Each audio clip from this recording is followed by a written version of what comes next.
Hello, नमस्कार. तुमचं नवदुर्गामध्ये मनापासून स्वागत आहे. थोडे दिवस झाले व्हिडिओज येत नव्हते, तर मला आवर्जून तुम्हाला एक गोष्ट शेअर करूशी वाटते. ॲक्च्युली काय झालं ना, की आम्ही मुंबईवरून पुण्याला जेव्हा आलो, तर आम्हाला 4 महिनेच झाले. 4 महिन्यामध्ये आमचं 3 वेळा शिफ्टिंग झालं.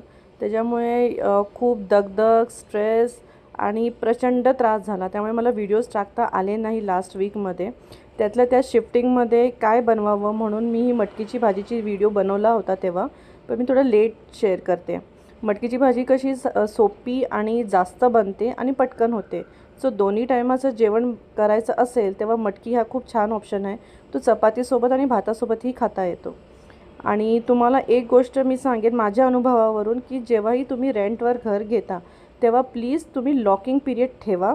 कारण कसं होतं, बोलताना तर बोलतात की आम्ही काही तुम्हाला खाली करायला सांगणार नाही, पण जर लॉकिंग पिरियड नसेल तर 1 महिन्यातही तुम्हाला सांगू शकतात की घर खाली करा.